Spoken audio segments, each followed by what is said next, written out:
All right, let's bring it back. Let's model what we always want our players to do: is stand in their word, stand in their power, stand behind their voice.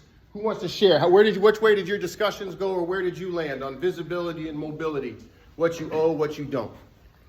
Agree, disagree, unsure. Disagree, go. Visibility is easy, right? Okay. Coaches are leaders, and they can't just have positional leadership. They have to have relational leadership as well. Yeah.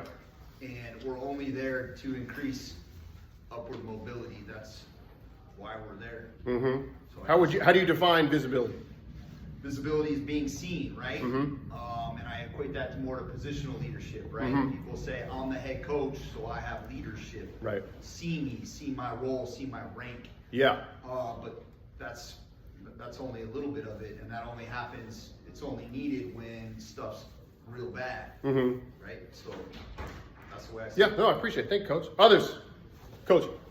Yeah, we agreed. We took visibility to mean like visibility from us. We are watching you, we are coaching you, we are taking the time to coach you every practice. Yeah. Regardless of if you're the first corner or the seventh corner. Yeah. And that doesn't mean you necessarily get from seventh corner to sixth corner Right. to put in the work. Right. But you will get the same coaching as all the other kids in your position group. Right. Appreciate you. Others? One more from the group. Coach? Yeah, so we took visibility as transparency. So Okay. we agreed with it. Yeah. So we think that we need to know the how we're doing it, the why we're doing it, the system that's in place, and that enables them to learn how to get that mobility, right? Gotcha. Yeah. Excellent. Oh, I appreciate everybody. And this is, let me preface this as one of the room agreements. I couldn't believe more than the power of coaches to change the world. You'll get that in a lot of what I talk about today. I think we have platforms and opportunities with young men that they will never probably ever get once they leave your program. Okay, maybe the select few that go to college have another opportunity, but most of them, the setting that they exist in within your team is the last opportunity to be with people love, people they respect, a trusted mentor they trust to drive them towards more. And so a lot of this is, please don't take this as me telling you how to do your job, but asking us to awaken into more of what we can do. So I agree, disagree, unsure is probably even the wrong thing, because I think all those, they're versions of that. I'm in. I think it's great. That question is rooted in, I'm glad some of the South guys are here. My oldest, my son, is diabetic. He got diagnosed after his sophomore year.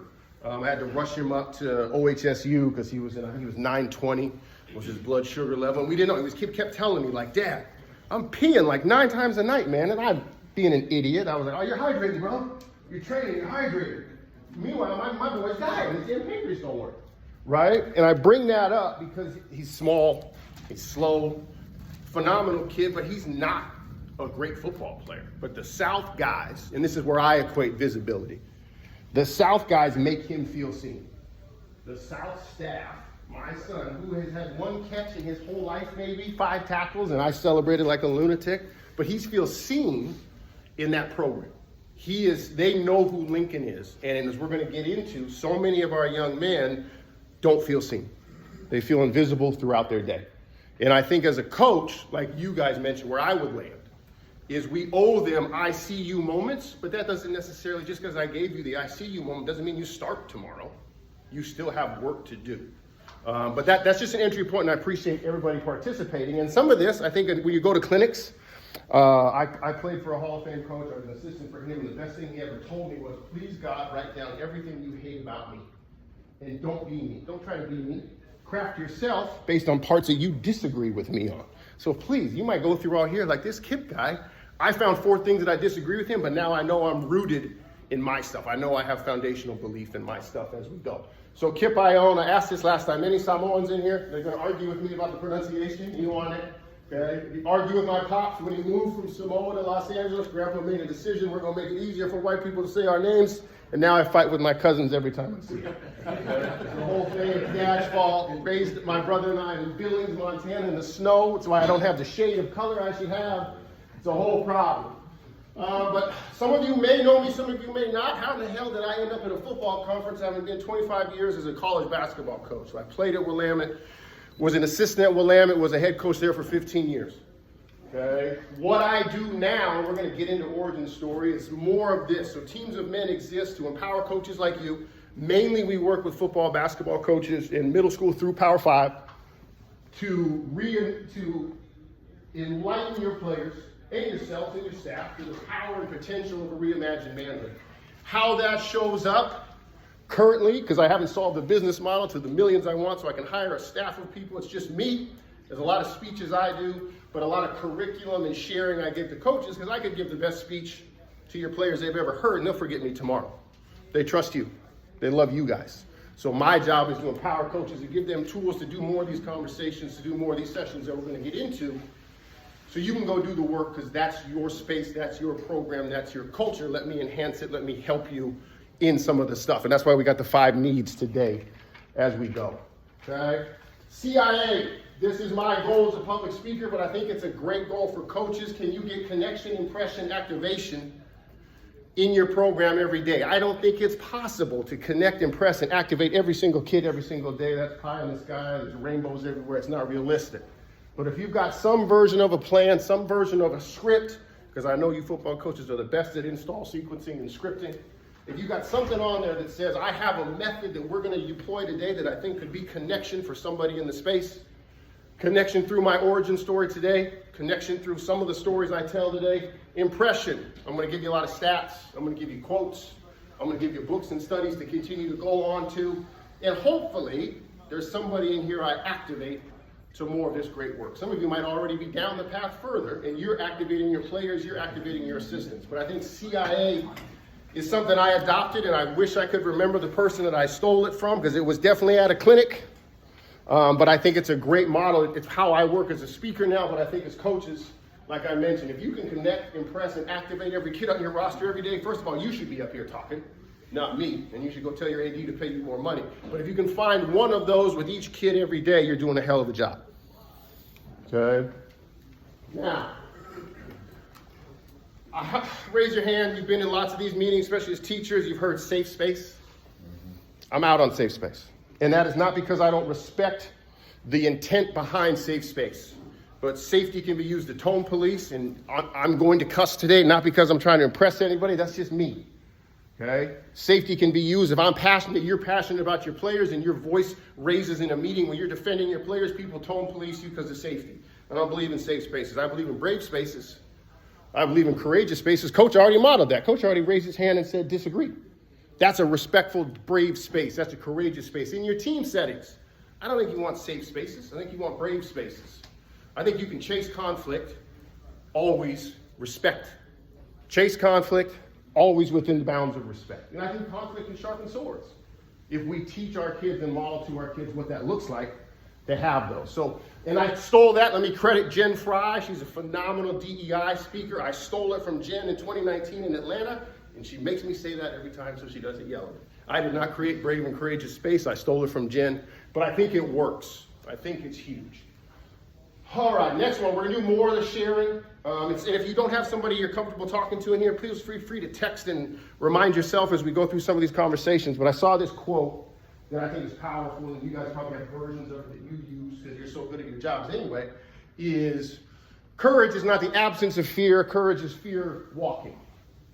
And I want to just flip that a little bit into courage and talking today and sharing some of our things. Remember, transparency is sharing accurately something. I share something accurately that's truthful about me. Vulnerability is I share something accurately that's truthful about me that you could hurt me with. And I think sometimes we as coaches, I know me as a husband, I misalign transparency and vulnerability. My wife wants one or the other, and I'm doing the wrong damn thing. But I think in here today, I would love for you guys to embrace some vulnerability and share our first courage talking moment and sharing about yourself. And I know it's awkward because we're in a clinic that maybe you don't know everybody. But let's dive in because we want our kids to do this on the first team meeting anyway. Numbers and statistics usually do or do not move me towards an opinion. Share. Numbers, statistics usually do or do not move me towards an opinion. Go.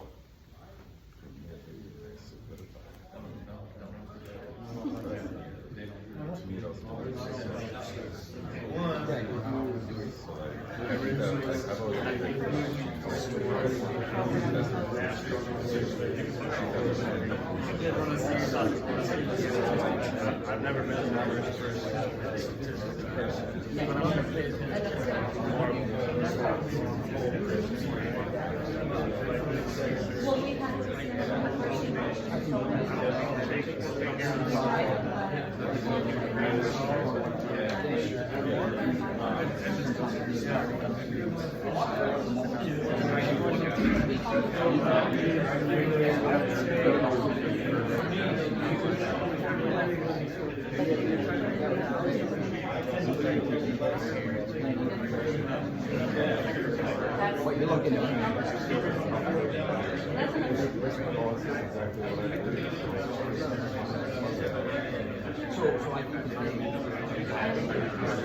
About 30 seconds. 30 seconds.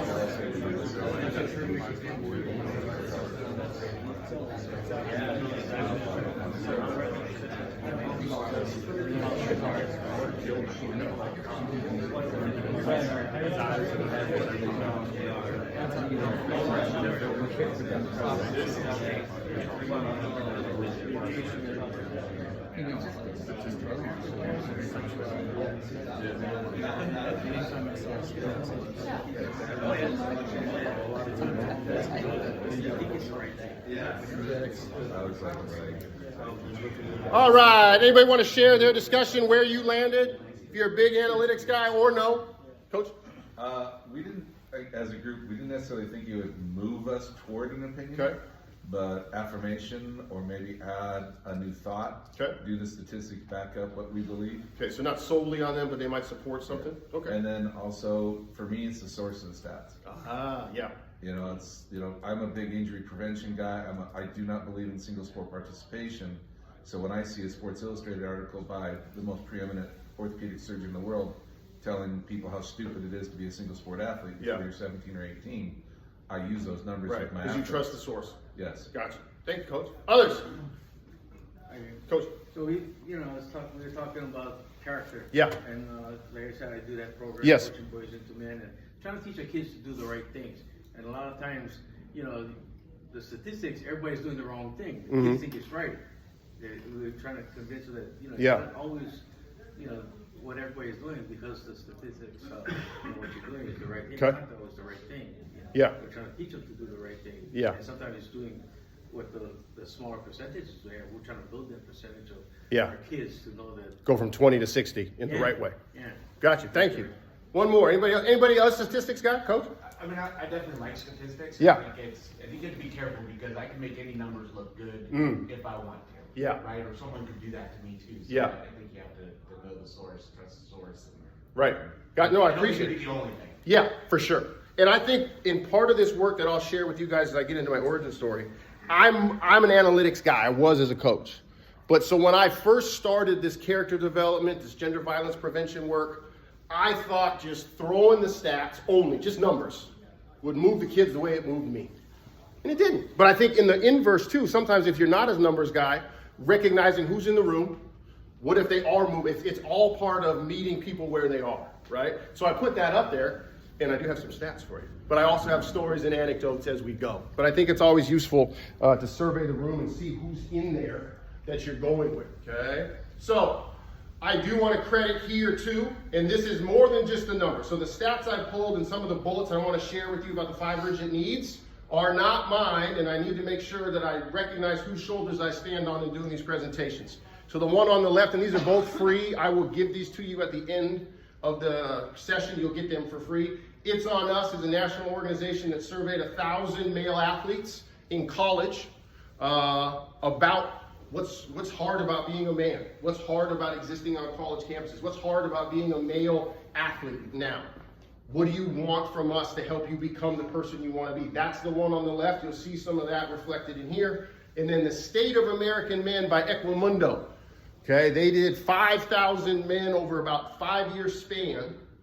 And a lot of my numbers today are reflections from men filling out surveys and talking about how they're existing. A vast majority is 16 to 22 for this audience that I polled.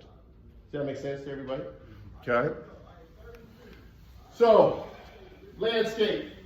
5 alarm bells that I think coaches are perfectly positioned, perfectly is the wrong word, have the opportunity to help their players with. Especially if you know. Because I know you guys, once you diagnose the team scheme, once you diagnose the front, you're going to see the coverage, you're going to see you're about to exploit it. We can use that same skill set in knowing what our kids are carrying Because we all want them to play free. We all want them to be free of the doubt, the angst, the stress. So how can we do that? They can show up better on third down. Here's first alarm bell that we need to be aware of. 40% of that age group, 17 to 22, are showing depressive symptoms as of the fall of 2023. 44% had suicidal thoughts in the past 2 weeks. And that age group of men was the leader across demographics in that category.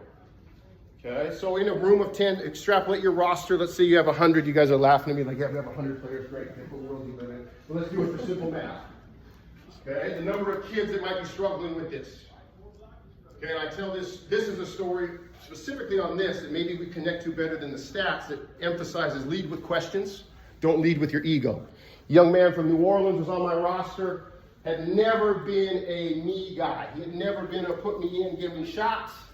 Bear was just there for the squad. Always one of my favorite dudes. We're on a Canadian tour, and he is losing his mind about not starting. I've never seen this side of him. His braids are out, his hair is up, he's losing his shit on me that I've never seen him. And I got like, I'm the head coach. Like you said, coach, I'm the head coach. Don't come to me like this. 2 days later, we get back. He's not at practice. And I'm furious. Like, I am so mad, because that's my standard. I have the rule. You got to be at practice. And for whatever reason, my quality control coach is like, coach, he's going to come in here eventually. You tell us to lead with questions. Lead with questions about him, not about you. So Bear wanders in about 35 minutes into practice, and I'm still hot. You know, I'm getting this dude a board. But I went up and put my arm around him because thank God my QC is who he is and saved me. I said, Bear, what's going on, man? This ain't like you. Instant tears. That was the day, the anniversary of his mother's death. Been 1 year. I had no idea. I was in my feelings about ball screen defense in Canada. And I had forgotten what he was going through. He breaks down, tells me, second bullet. Coach, I didn't want to be here. I was like, what, practice? You don't have to be practice. I know. No, I don't want to be here on earth. In reflection, if I hadn't led with questions that day, where would Bear have ended up? If he'd have showed up at that gym and I'd have not led with questions, I don't even want to think about it. And this is not, I don't get a halo, because like I said, I got talked, my QC talked me down. But that, knowing some of these, how we approach, and that doesn't mean, like he came up to me 3 weeks later, was like, Coach, I owe. I said, you owe what, Bear? He's like, I owe mine, I was late. Back to this one, he came back to that accountability piece. Okay, next one, alarm bell 2 for everybody to know.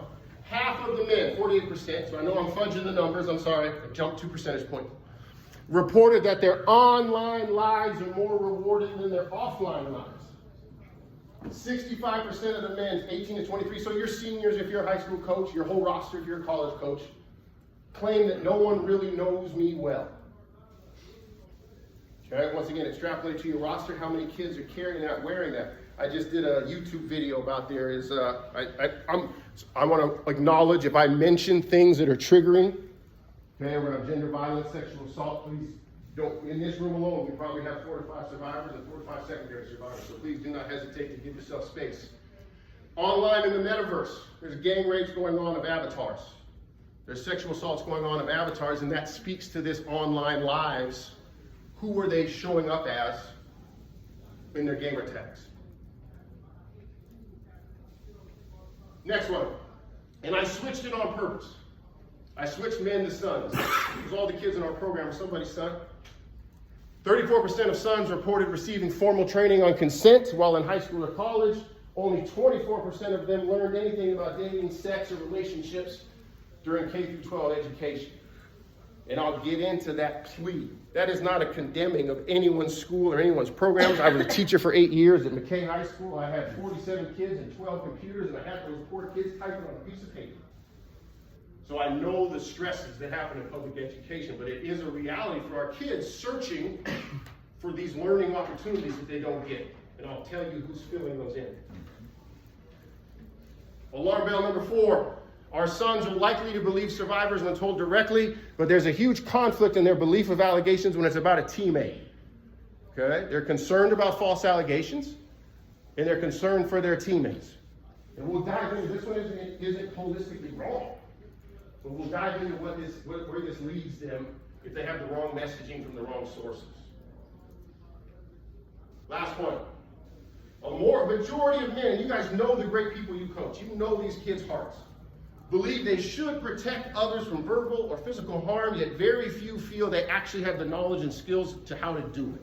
So when they're walking your halls, and you guys know the stats of these hallways, I get reports from my junior and my freshman all the time. And it's, once again, not condemning schools, but the world they're navigating, they see things, they want to be parts of solutions, and they don't feel equipped. Okay, so long story short, with our 5 alarm bells, men are showing up to our programs through, it's not anything we've done. This is not a condemnation of anybody. They were showing up to my program too, just like this. Sad, alone, feeling invisible, skeptical of sources of information, and wanting help. So they're showing up sad, alone, invisible, skeptical, so short, not hesitant to trust, and wanting help. And one of the ways I illustrate that, can I borrow your backpack real quick, Coach? So, if you guys got lockers? South, you guys, they don't ever use their lockers. Kids use their lockers, and most of you guys go to the hallways with their backpacks. Ask them, use this one next time. How much does that backpack weigh, man? Have the team guess. Have somebody bring up their backpack. I know Leah wears one in the front, one in the back. It's insanity. She tells me why her shoulders hurt. Baby, carry her out. Ask them how much that backpack weighs. The team will say, Coach, it's 8 pounds, it's 7 pounds, 6 pounds, 4 pounds. All those are wrong because it's directly related to how long you ask them to carry the damn thing. So a lot of your kids can carry this. They're amazing kids. They're carrying this. But there's going to come a time when it's too damn heavy. When those feelings, those emotions, those life experiences, and then we get those moments where we're like, God damn, I didn't know that he was capable of that. I didn't know he had that rage moment, that harm. I don't think that's not him. It's not. You're right. But we haven't helped them. We haven't given them the tools. Their environment hasn't given them tools to put that backpack down.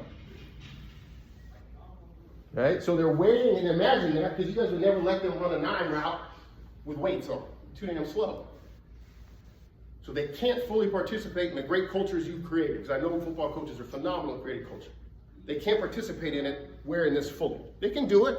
They can mask it. But they won't be the full potential of who they can be unless we help them learn how to unpack and process it. And this is not me saying, kid, all these kids are just going to have fun, happy days 24 hours a day. No. Welcome to the world. The world is strife. So I haven't given them any skill sets, aside from the free technique, to unpack some of these backpacks. Okay, so drawing in the next one. All of us, I know coaches, once you identify problems, you guys are masters and great and better than me at building plans to fix it.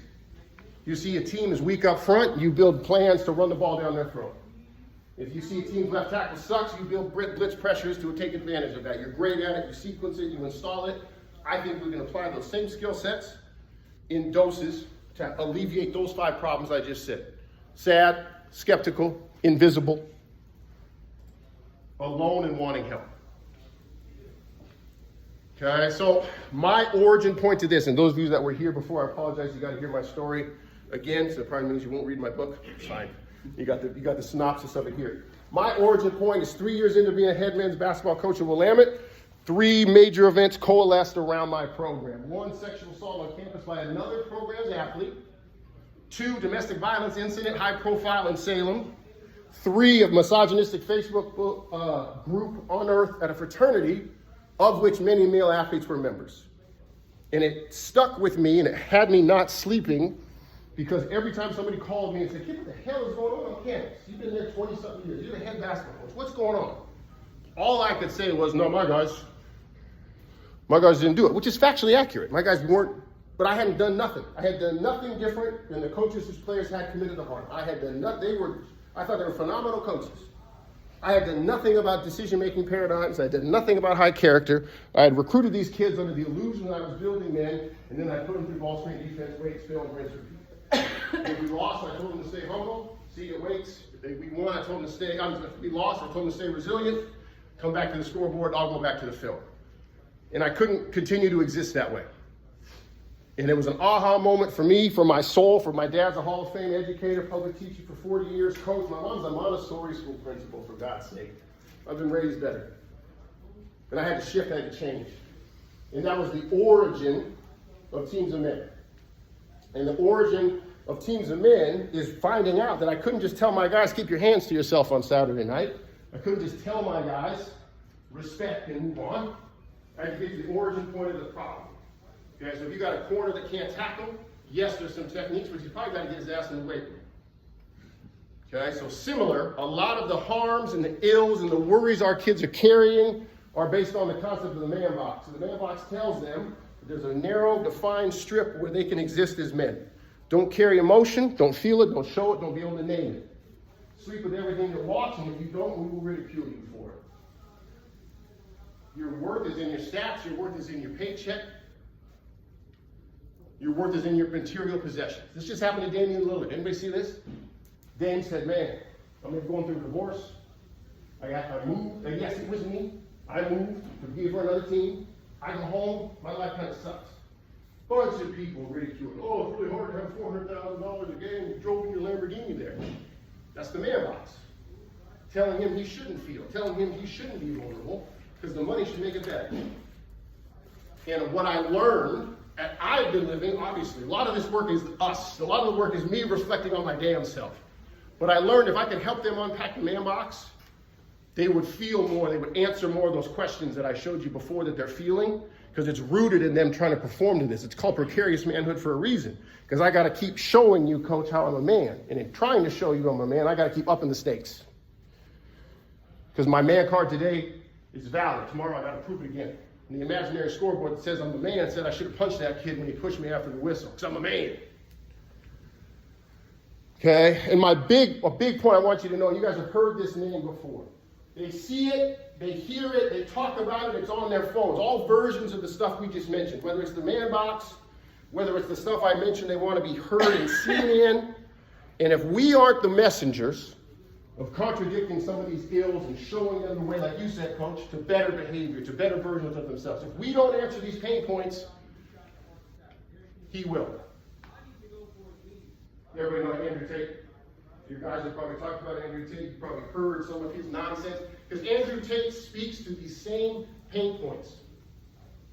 If you take Andrew Tate's beginning messaging with mine, right, in my little sorry nook of this work, we start off in the same place. Andrew Tate says the same thing. Men are sad. Men are invisible. Men feel alone. All the same thing. We have the same first 20 minutes. The difference is he assigns the blame and tells them to blame women, tells them to blame younger men, tells them to blame LGBTQ, tells them that they should have more sex and they'll feel better. He's talking about the same pain points. So the kids will listen. And he's also in the spaces that they exist in, online, YouTube, TikTok. And if we continue to stay out of those spaces, or we continue to not have intentional space for this work, they will continue to hear him. And he's good at it. He's really good at it.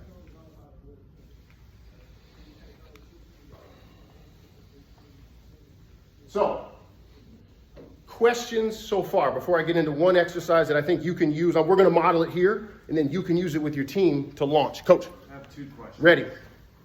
Can you articulate why this is important? I think we all Yep. feel why Yes. it's important. But I think it starts intrinsically with why did you start coaching?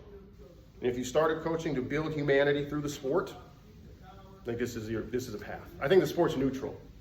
I don't think the sport gives a damn about us. I think the people we experience it with shape its meaning. And I've said that, and listen, I've been in sports since I was 6, right? Like my dad was a basketball coach, track coach. I love basketball. Basketball didn't shape me. The people that I experienced it with did. And I think that would be my first answer intrinsically. And number two, I don't think there's anywhere else they get this. Teachers aren't doing it. It's not because they don't want to. SEL budgets are getting slashed everywhere. It's not part of the curriculum. And the opportunity to combat that stuff is in your meeting sessions. It's in your post-practice huddle. It's in your team chats. Because if you guys all build culture, phenomenal. Football coaches are so much better at that than basketball coaches. It's crazy. But culture, the mere existence of culture doesn't guarantee it's high character culture. Culture can exist around perpetration. Culture can exist around silence. Culture can exist around bullying. So I think we have to be intentional about it as we go. Good question. Follow up? the online Yeah. stuff, like the metaverse Yeah. gang rape, is that real? Yes. Yeah. I can say, I'll send it to you afterwards. Yeah. No, it's fine. I'll send you, yeah. Okay. How they're showing up there behind, and I think you guys would all speak to this anyway. Who you are is who you need to be always. But they go on there and they have permission to, they think, be something else. And and my son plays, I'm not an advocate of, no, I'm not that guy. But how he shows up there, we have to talk about. Why is your gamer tag that? What the hell does that mean? And then I hear the conversations. Because there's no consequence directly for these actions. But yeah, I was shocked too. That's why I did the YouTube one. I couldn't believe it. I read 3 studies on it. Great question, thank you. Or they get banned for a day. Exactly. If they even get called, if it even gets If they get reported. caught. And I think a lot of people I believe in the full potential of men. I think we haven't been allowed to exist to our full potential. I give this talk to kids all the time. You were born with the same emotional capacity as your sister, your daughter, your wife. You just got told to chop it off when you were 4. Don't feel. I did it. And I'm supposed to be like, I do this shit for a living. And I was like, hey, don't cry, bro. Oh, it's okay, baby. To my daughter. Different. I saw it. What am I doing? And does that mean that he should cry when he loses a video game? No. But have I done any emotional fluency with him, or I just say don't do it? So that would be and like I said before, the framing and the setting is probably the last place I'll have access to it. Dr. Lennox, my therapist, tells me to go find it. I can't find it. I can find guys to have beers with. Absolutely. We won't get into this. Very rarely. But in the team rooms, we do. And I think the big thing for me, takeaways, and we'll do one of these, is this doesn't take an hour-long presentation every week. It's 10 minutes. It's an article share. That, like I talked about, send this to the guys. Guys, I sent you this thing about online metaverse. What'd you think? Coach, that's crazy. How many times your kids say that's crazy? Right? And they use it. Like I had to tell DJ, you say crazy for everything. And I know sometimes crazy means you're excited. I know sometimes crazy means you're pissed at me. Like, that's crazy. I want you to feel all that, and we can, like I said, we can chase conflict, but can you name that you're disappointed? Can you name that you're excited? Can you name that you're intrigued? That's just an easy conversation. Throw crazy up on the board and say, how many of y'all use this? What do you use it for? Done, we're doing the work, right? So that would be, and honestly, I'd argue it refuels you more than the scoreboard can. Because at the end of every season, unless you're, well, even Belichick, Belichick just got fired. What refuels you? Hopefully it's driving young men towards better versions of themselves. And yes, I think you can win. Like, guys, I told the last group, Google me. I got my ass kicked all the time. It's not because the team's a man. Somebody in here is smarter. There's a basketball coach that's way better at defense than me, and he'll solve the riddle while doing this and win at a high level. And then it'll catch fire, because everybody knows this. You guys, if Michigan was here talking about how they disguise coverages, we'd all be there because they won. Well, what if a team says we won because our kids were actually connected authentically? Then we're all in. Because we're the best thieves. We absolutely are. We're the best thieves. We should be. Okay, easy one. And you can screenshot these. Like I said, you can take it an easy first lesson. Ask your guys. Model it for them with your coaching staff. When you were growing up, which voices mattered the most to you? So you're meeting them in strength. You're meeting them in the people they love. Okay, it could be their mom, dad, grandpa, coach, brother, cousin. Ask them why. Have them share with each other why. This is an easy lesson that'll set the stage for you going forward.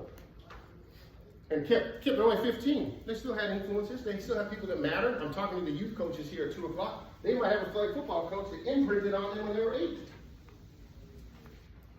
Okay? Then, knowing what they know now about the world, what did they want to show their dad, their brother, their coach that they'd learned lessons? And some of these are going to be great lessons. Some of these are going to be lessons you would want to teach your kids. And some of them they're going to recognize, damn. Like my son Lincoln would say, Pop told me never to cry. I said, Lena could. And then what were you willing to do to prove you learned it?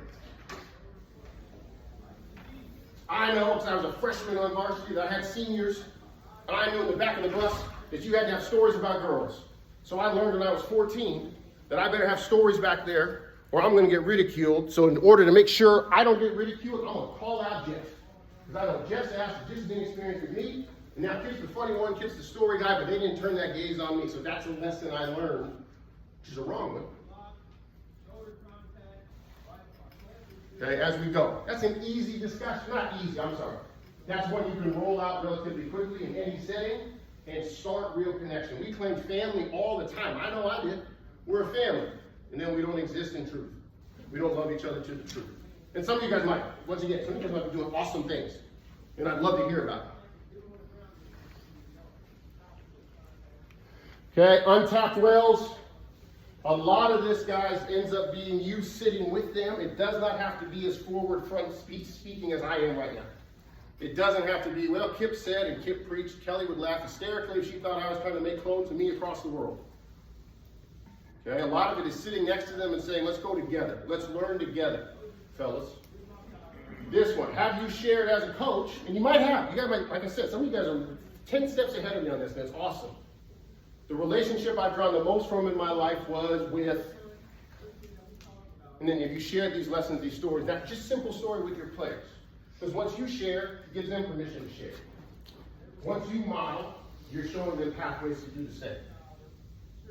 Could be a position group text thread. Hey, this week, Mondays, we do teams and men reflections. Here's the first one. And they just text them, because they'll give you more truth with those phones than they will their words. Obviously, we would like to push them towards staying in their power, absolutely. But let's meet them where they are to start. Let's text us. You can even set up poll everywhere and make it anonymous with another layer of protection. Who do you look up to?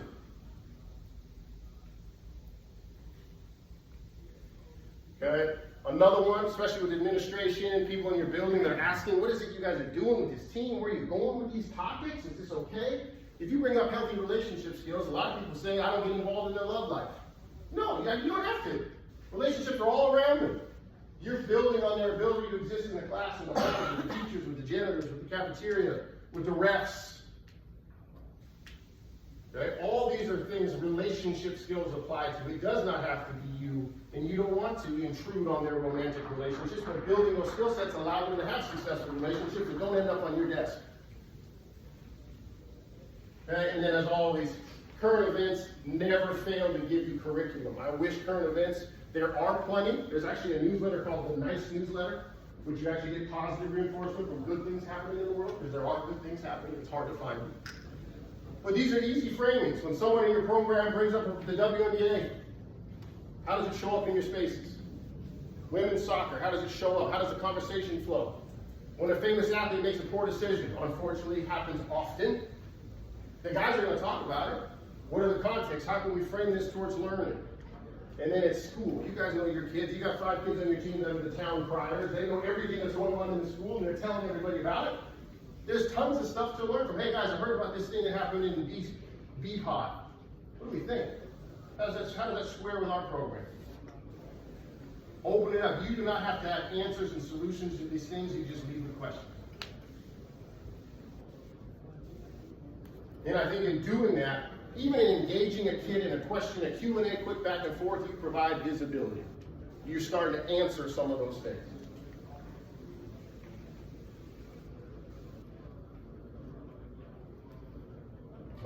Remote hates me. Before you get out, any questions before we wrap up? Coach. How do you implement this? I mean, obviously in college you got way more time. Yes. So some of the examples, especially in the football world, is Captain Circle leadership group lunches 1 day a week in season. So Skyview High School, Billings, Montana. They did Captain Circle for a whole season. It was just those 6 kids. Went to the head coach's office. I sent them questions and discussion prompts. But by about October, coach was like, Kip, I got it. I like this flow. I got stuff I want to talk. Excellent. I'm out. So that would be, and then I think if you've got the right leadership group, which you guys all go do a good job of selecting, then you ask them, hey, how do we bring more people in? You want to do another lunch, or you bring a teammate? You guys want to do something like practice? That's been the easiest way that I've seen coaches start it. Obviously, there's other full-scale mods. Well, I come in and launch it with a speech, similar to origin story speech and why they should care about character, and then build the momentum and they know why you're doing it post-practice, team rooms. A lot of it's, like I mentioned, it does not have to be lecture. Lectures are the least effective. That's what I do for a living. Pretty good landscape. But I've got curriculum, I've got lessons. Some of it's like, hey, I texted you this YouTube video, it's 42 seconds. We're gonna talk about it post-practice. Done. A lot of what I do with Oregon State, yes, I do some in-person ones, but I just send them prompts. Or, coach, have you guys watch this? And then in the next training table, next lunch, next team dinner, ask. Other questions? Appreciate you guys. If you guys could scan this I will not spam you, I promise. The only email back you'll get from me is the free resources. You'll get a couple social media follows, you'll get a couple of the studies linked to, and that just helps me. You guys can put in there a number scale for how you think I did. Helps me self-interrogate and get better at this, and I'll send you back the free stuff. Will you also send the presentation? Absolutely, yes. If you put it in the comments, Coach, and that'll get tied to your email, and I'll send you the Prezi. I know I'm a Prezi guy. I like the movement. Maybe it's my ADHD. I don't know. PowerPoint works too. Yes, yes, absolutely. And I have a booth here too. I brought a couple of my former players working because you can ask the kids. Like I said, this work is the kids, and they'll tell you the experience. What's it like having this framework as part of your day to day? But I'm over there too. Coach, you mentioned, I might have talked about this, but another entry point, coaches have just worn a shirt, one of our mantra tees that speaks to you, and then the kid in dynamic is like, what the hell does that mean? Now you got a conversation in high knees. That's been an easy entry point. But make sure it fits with you and your program and what you like, and that starts it. We've got a Change Starts With Me shirt that coaches in football have used as scout team rewards. You got your head bashed in all week being their tailback. Change Starts With Me, you get that on Thursday. Visibility. Doesn't mean he gets in. He's still not getting snaps, but he's got some visibility. Thank you. I appreciate you guys. Thank you so much.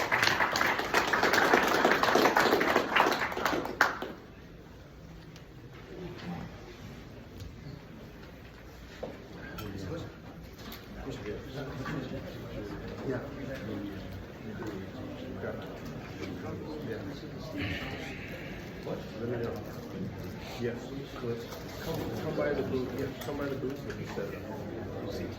Go all the way through. You know, the landing was outside of that. You'll see it right now. Like next, give me 10 to debrief. Thanks, Coach. Yeah.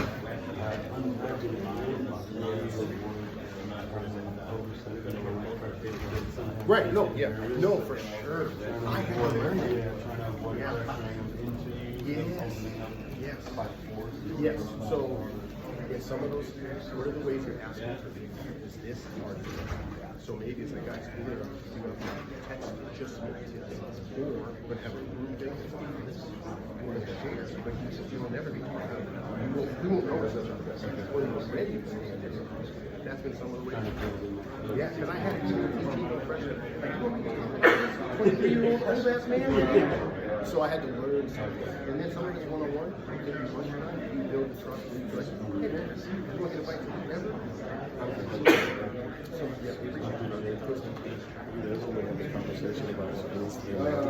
No. Because I was trying to get it there, but it was. Yes, my basketball coach. Yeah. You know what? Yeah. Coach Paul had me the whole time. Oh, nice. Excellent. You got some more talent. Yeah. How'd you get connected with the big guy in the tech? Oh, so he taught me to get. Oh, yeah. Yeah, that's awesome. Yeah, it was my dad was a state teacher.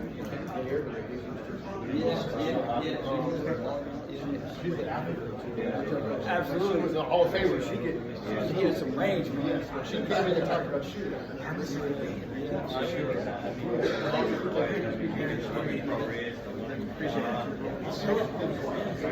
Thank you. Appreciate you. Thanks for coming. Thank you.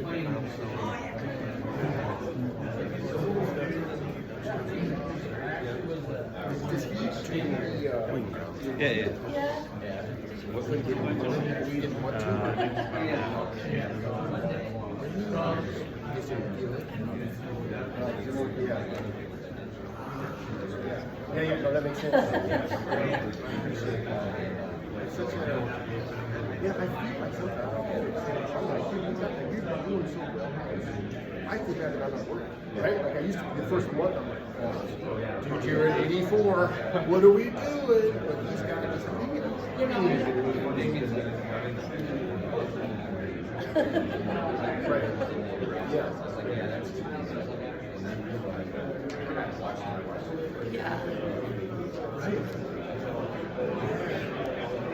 Yeah.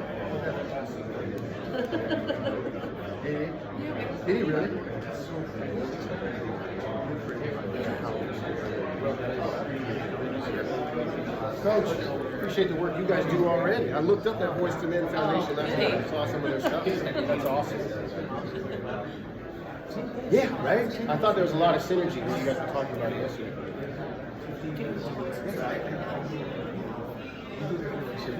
Yeah. Yeah. They go to yours? They just come to your room, or where do you do it? Just do it in practice. So, yeah. Yeah, I've been here for this stuff, but I'm not sure it hasn't been. Yeah. Because that's so good for you. Yeah. That's awesome.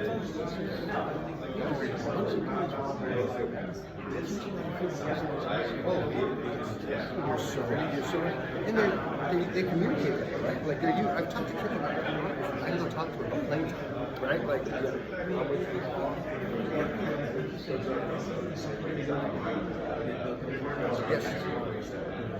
Right. Yeah.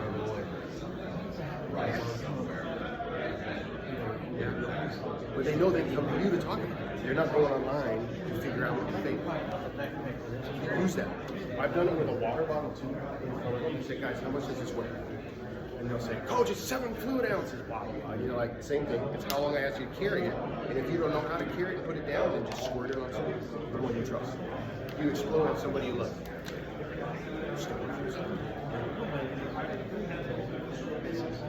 Yeah. They're carrying it, and they don't know what to do with it.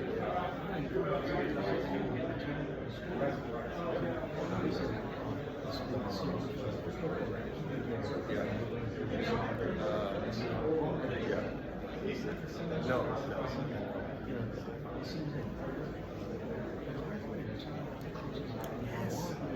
Are they scared? Hesitation? Yeah. Yeah.